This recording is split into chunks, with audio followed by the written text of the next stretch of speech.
بسم الله الرحمن الرحيم.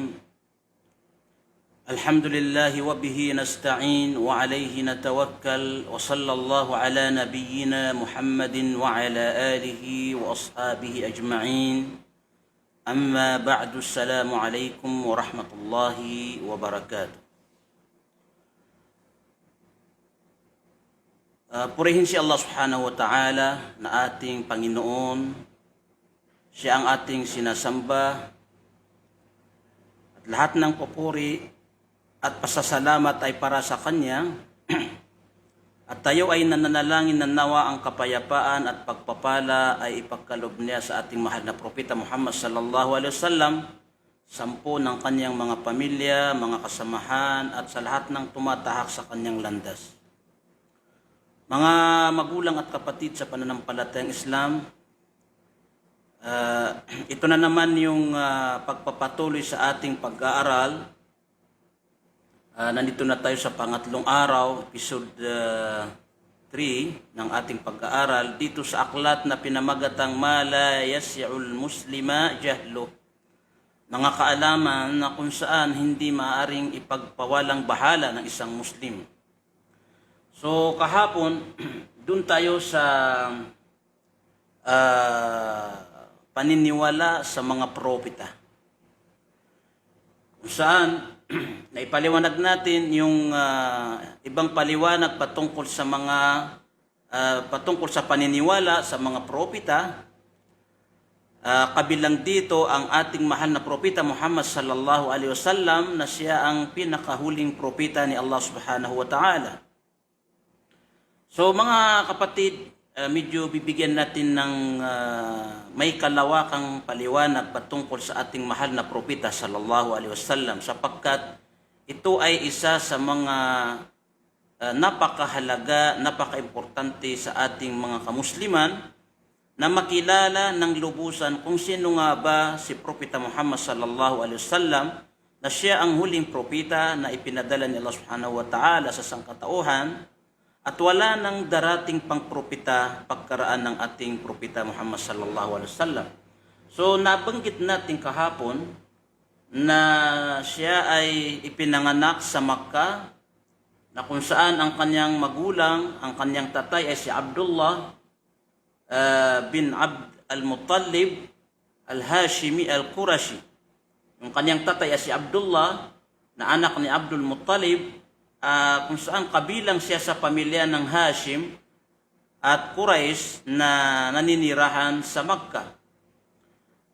Itong si Propeta Muhammad sallallahu alaihi wasallam, siya ay naulila nung siya ay maliit pa, kung saan siya ay lumaki sa pangangalaga ng kanyang mga kamag-anak, kagaya ng nabanggit natin kahapon, at siya ay namuhay ng marangal.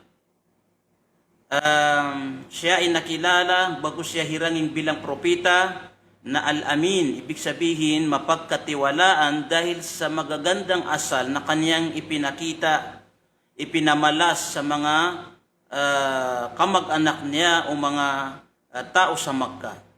So bago siya hirangin propeta ay kinilala na ng mga taga-Makkah itong si Propeta Muhammad sallallahu alaihi wasallam na pinaka mapagkatiwalaang tao.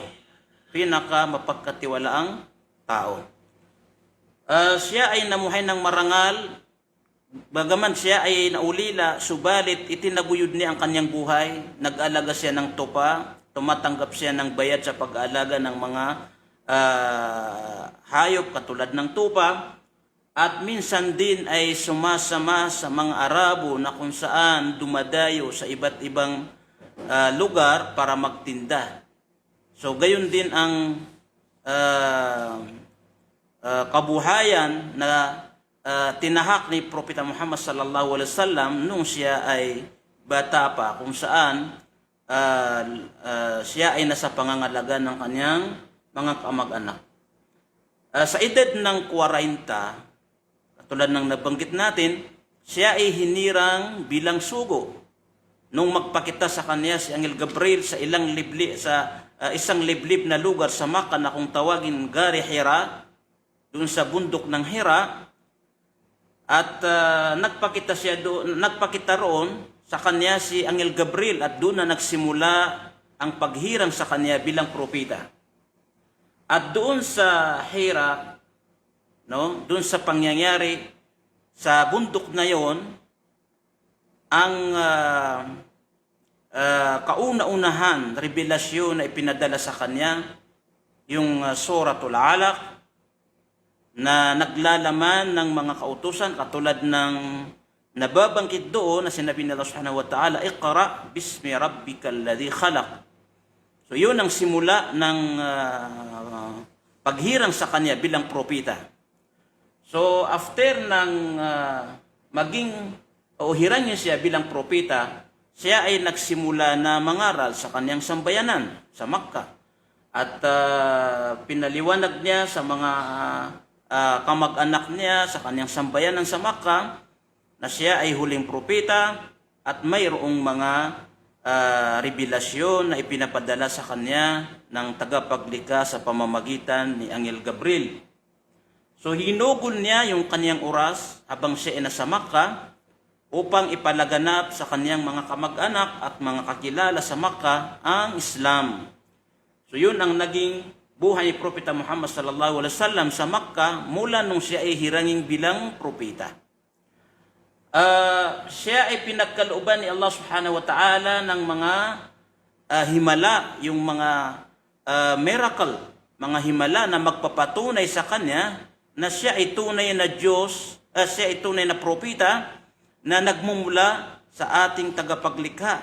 So yung mga ibinigay sa kanya na mga himala, mga miracle, na katulad din ito ng mga miracle na ibinibigay ni Allah Subhanahu wa Ta'ala sa mga naunang propeta sa kanya bilang pagpapatunay na siya ay tunay na sugo ni Allah Subhanahu wa Ta'ala na nagdadala ng katotohanan.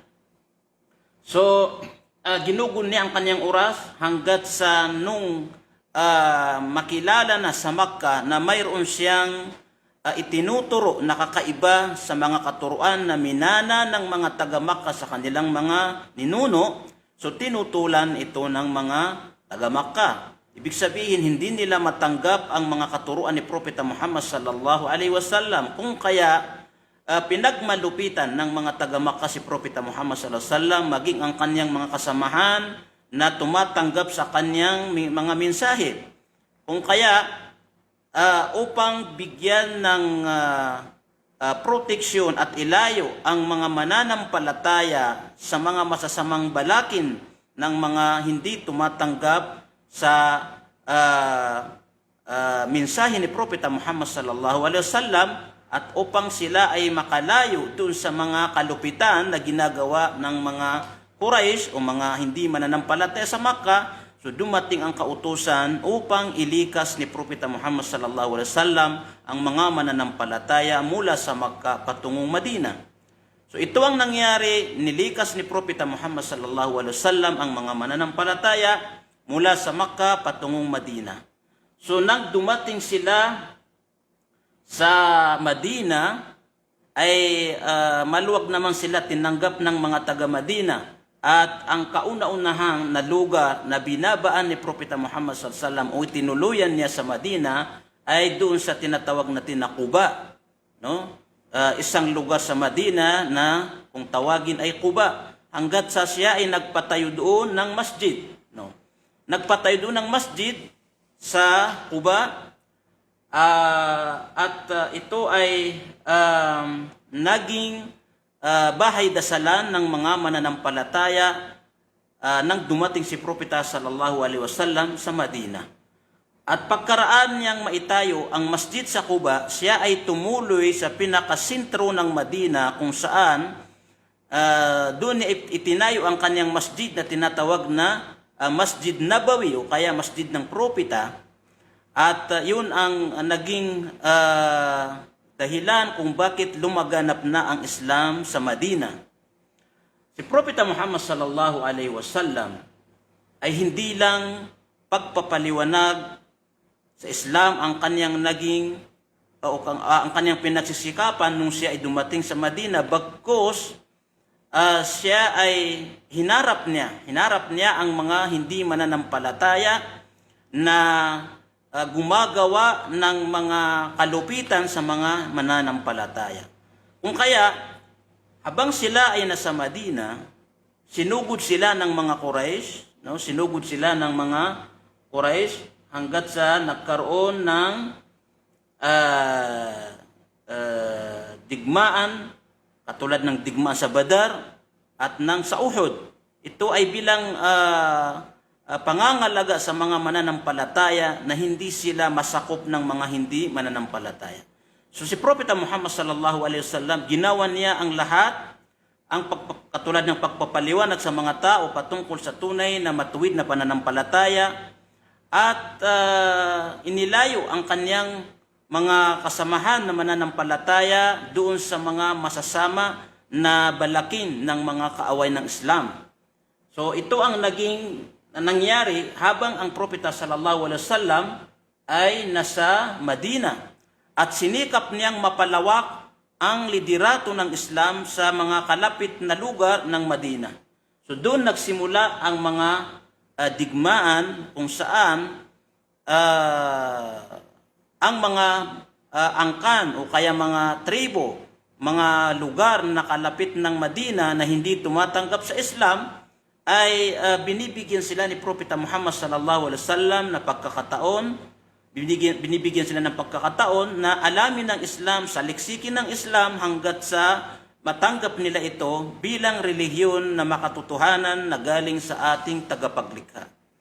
So, doon naman sa mga ayaw tumanggap sa katuruan ng Islam, ay binibigyan sila ni Propeta Muhammad sallallahu alaihi wasallam ng pagkakataon na manatiling mamuhay ng mapayapa, subalit sila ay dapat silang sumunod sa patakaran o batas ng Islam bilang nasasakupan ng kaharian ng Islam ang kanilang lugar. At kapag sila ay tumanggi rin na magpasakop kay Propeta Muhammad sallallahu alaihi wasallam o di kaya sa liderato ng Islam, doon na mangyayari ang digmaan. So ito ang naging buhay ni Propeta Muhammad sallallahu alaihi wasallam. At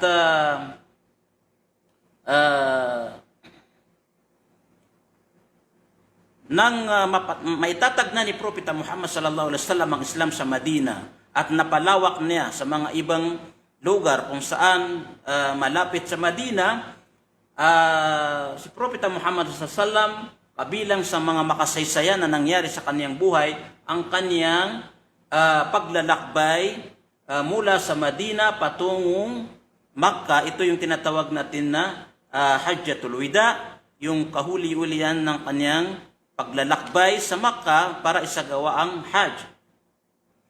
At sa madaling kwento mga kapatid sa pananampalatayang Islam, hanggat sa naitatag na ni Propeta Muhammad sallallahu alaihi wasallam ang Islam, at dito na niya iniwanan ang mundo. Nang maitatag na ni Propeta Muhammad sallallahu alaihi wasallam ang Islam, napalawak niya yung mga lugar na kung saan nasasakupan ng Islam, at ang kanyang mga sahaba ay naunawaan ng husto ang mga katuruan ng Islam. Dito na namaalam si Propeta Muhammad sallallahu alaihi wasallam upang manumbalik sa kanyang tagapaglikha, at doon na dumating yung revelasyon na sinasabi ni Allah subhanahu wa ta'ala, al-yawma akmaltu lakum dinakum wa atmamtu alaykum ni'mati wa raditu lakum al-islam dina, bilang hudyat natapos na ang misyon ni Propeta Muhammad sallallahu alaihi wasallam, kung kaya kailangan na niya bumalik o lumipat sa kabilang buhay. So namayapa si Propeta Muhammad sallallahu alaihi wasallam, kalugdan nawa siya ng Allah subhanahu wa ta'ala, at ipinagpatuloy naman ng mga sahaba, mga kasamahan niya, ang pagpapalaganap ng Islam. So yan po mga kapatid, ang maikling paliwanag sa isa sa haligi ng pananampalataya na al-imanu bir-rusul, ang paniniwala, taimtim na paniniwala sa mga propeta. Okay, dito naman tayo sa panglima. Sa haligi ng pananampalataya, ito yung tinatawag na al-imanu bil yawmil akhir, ang paniniwala o matibay na paniniwala sa kabilang buhay. Ano ang mga dapat nating paniwalaan patungkol sa kabilang buhay? Kabilang dito No? Ano ang ibig sabihin na kabilang buhay? Ang sinasabi natin na kabilang buhay, ito yung paniniwala sa lahat ng mangyayari, no? Lahat ng mangyayari pagkaraan ng ating kamatayan, no? Al-imanu bi kulli ma yakunu ba'da al-mauti wa anna Allah Ta'ala yajma'ul khalqa jami'an yawm al-qiyamati wa ma yata'allaqu bih. So ito ang dapat natin matutunan dito sa paniniwala sa kabilang buhay, na kung saan sinasabi natin ito yung paniniwala sa lahat ng magaganap pagkatapos ng ating kamatayan. Dapat din tayo maniwala na tayo ay titipunin ni Allah Subhanahu wa Ta'ala sa kabilang buhay lahat ng kanyang mga nilikha mula kay Adan at hanggang sa kahuli-hulian na tao na mabubuhay dito sa daigdig, ay iipunin tayo doon sa kabilang buhay.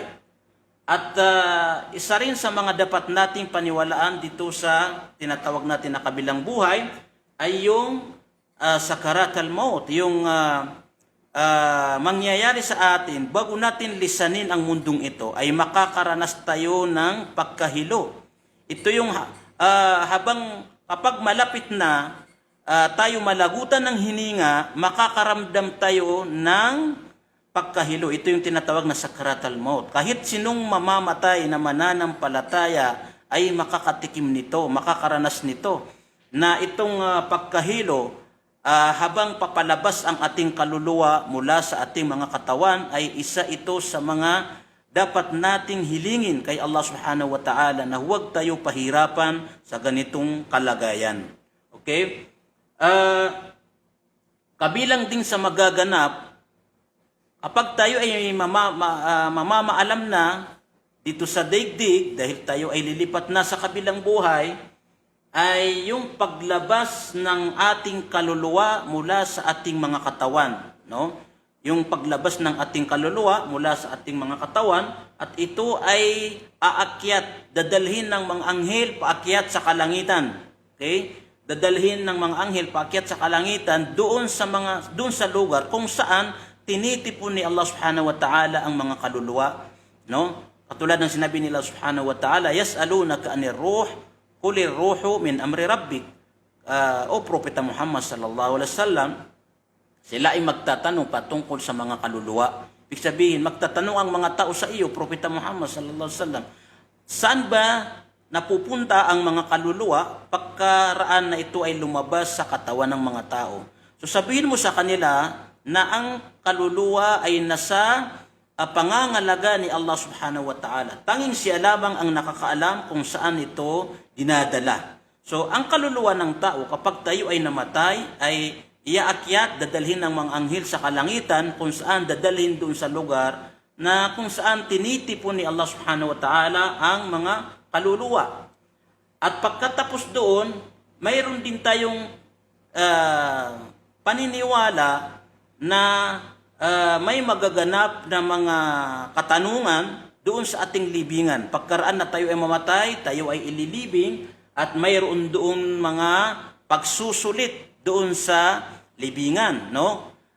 Pagka tayo ay nailibing na at natabunan na tayo ng lupa, darating ang dalawang anghel na magtatanong sa atin, no? Tatanungin tayo, unang itatanong sa atin ay patungkol sa ating tagapaglikha, sino ang Diyos na ating kinilala? No?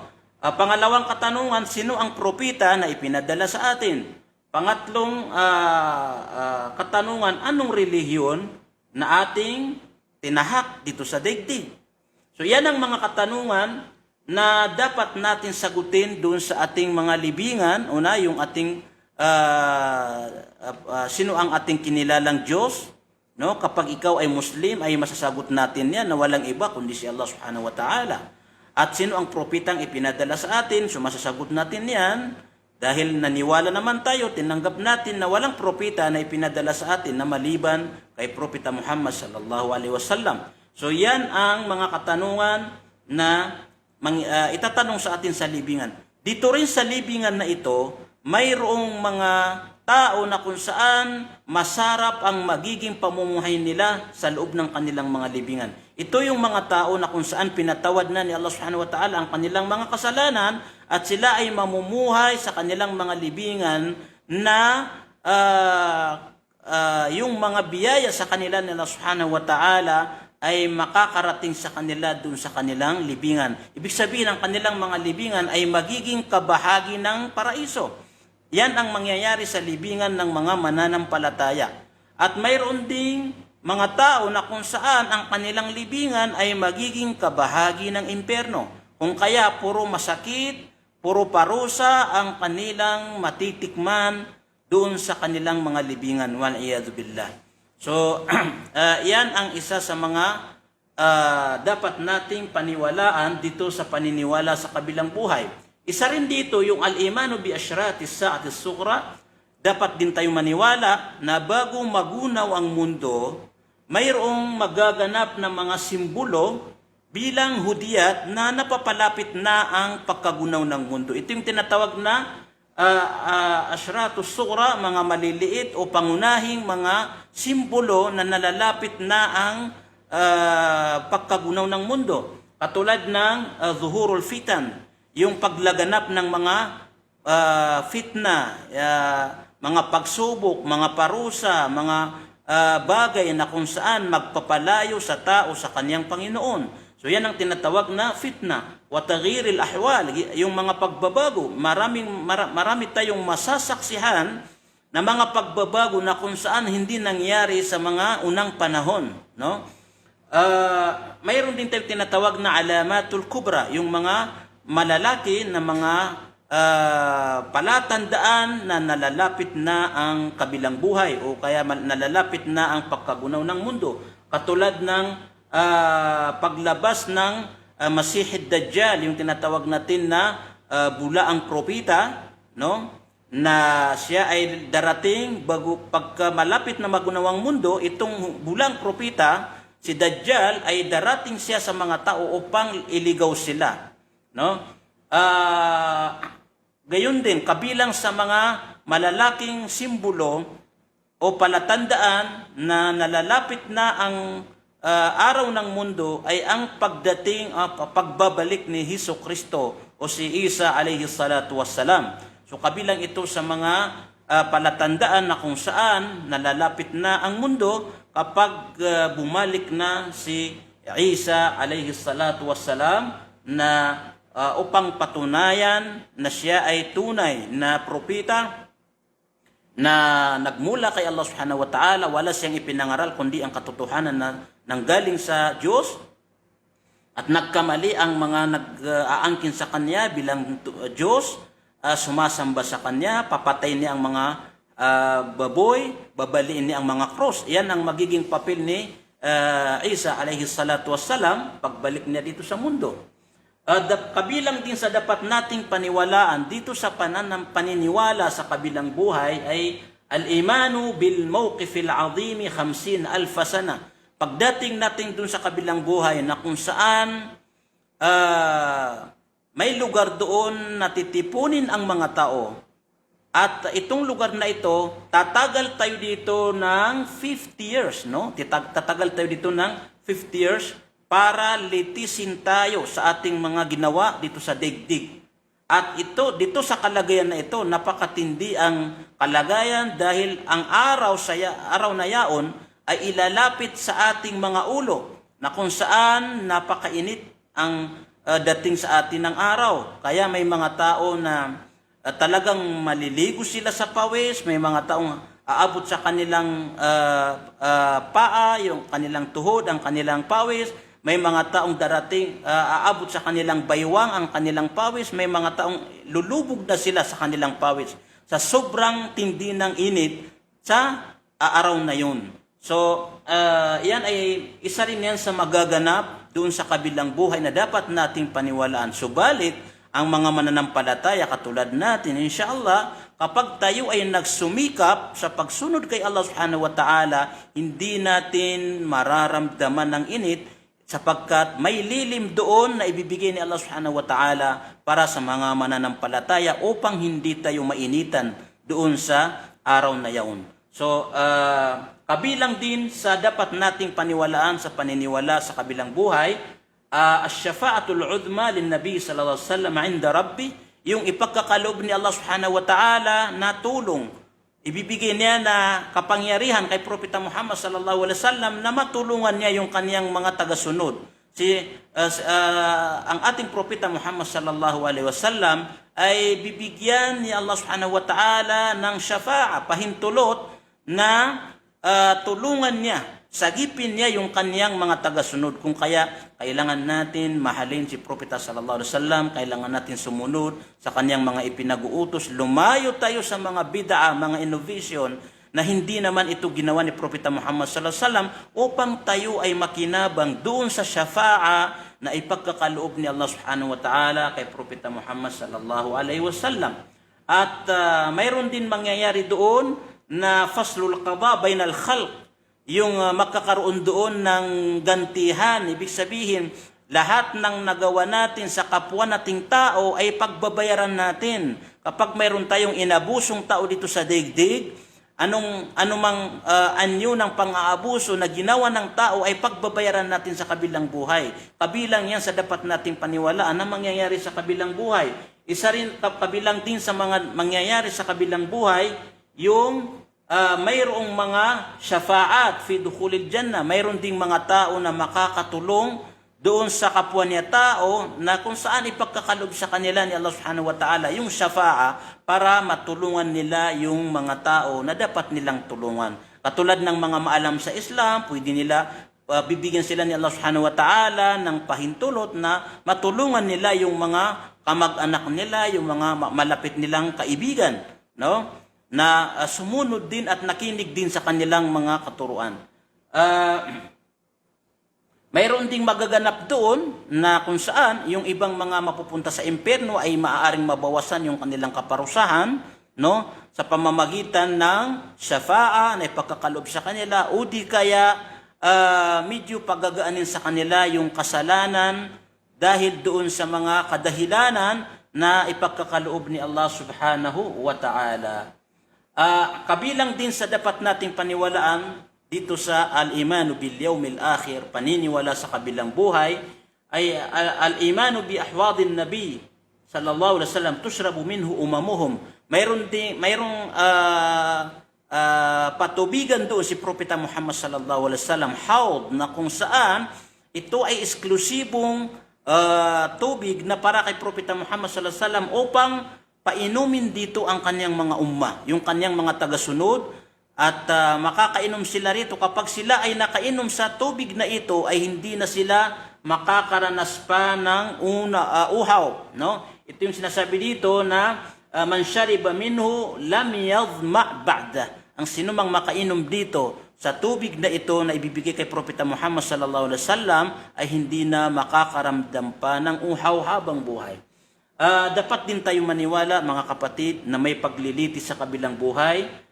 Titimbangin ang mga gawain nating masasama at mabubuti. Kapag matimbang ang gawain nating mabubuti, ibig sabihin paraiso tayo. Kapag mabigat na naman ang ating mga gawaing kasalanan, ay kapag hindi tayo pinatawad ni Allah subhanahu wa ta'ala, ibig sabihin impyerno ang bagsak natin. Kabilang din sa dapat nating paniwalaan dito sa kabilang buhay ay maniwala tayo na mayroong paraiso sa kabilang buhay, na siya ang magiging tahanan ng mga mananampalataya o mga taong pinatawad na ni Allah subhanahu wa ta'ala sa kanilang mga kasalanan. Ang mga taong mapapatawad ni Allah subhanahu wa ta'ala at mananahan sila doon sa impyerno, doon sila mananatili sa paraiso, lalasapin nila yung iba't ibang biyaya ni Allah subhanahu wa ta'ala. Pakikinabangan nila yung mga biyaya ni Allah subhanahu wa ta'ala sa kanila mga malalaking palasyo, mga magagandang palasyo, mga magagandang asawa, mga masasarap na pagkain. Yan po ang nilalaman ng paraiso. Puro sarap ang nilalaman ng paraiso para sa mga mananampalataya. Wala na tayong ikalulungkot pa sa paraiso. Kapag tayo ay nakapasok sa paraiso, bilang mananampalataya kay Allah subhanahu wa ta'ala, wala na tayong mararamdaman na lungkot doon. Okay? So yan po ang paraiso. dapat din natin paniwalaan na mayroong impyerno sa kabilang buhay na kung saan ito ang magiging tahanan ng mga makasalanan na hindi pinatawad ni Allah subhanahu wa ta'ala. At kabaliktaran naman sa kalagayan sa paraiso, sapagkat ang kalagayan ng mga taga-impyerno ay puro pagsisisi, puro iyakan ang kanilang buhay doon, sapagkat puro parusa ang makakamit nila doon sa impyerno na yun. So wala na silang pahinga sa parusa, araw at gabi, minuto-minuto, at natitikman nila yung mga parusa ni Allah subhanahu wa ta'ala dahil sa kanilang pagiging pabaya sa kanilang sarili o di kaya hindi nila sinunod ang mga kautusan sa kanila ni Allah subhanahu wa ta'ala. So mga kapatid, yan ang dapat nating paniwalaan dito sa paniniwala sa kabilang buhay. Dapat natin patatagin, palakasin ang ating paniniwala sa kabilang buhay doon sa mga nabanggit natin na dapat nating paniwalaan upang tayo ay maging maingat habang tayo ay namumuhay dito sa daigdig at makarami tayo ng mga mabubuting gawain at umiwas tayo sa mga masasama. Sapagkat kapag malakas at taimtim ang ating paniniwala sa kabilang buhay doon sa mga nabanggit natin kung saan yun ang mangyayari sa kabilang buhay, so magiging maingat tayo sa ating mga gawain, mga salita, sapagkat iniisip natin na kung hindi tayo mapapatawad sa mga pagkakamali natin, ay doon tayo mapupunta sa lugar na kung saan para sa mga makasalanan. Subalit kapag tayo naman ay nagsumikap sa mga pagsamba kay Allah subhanahu wa ta'ala,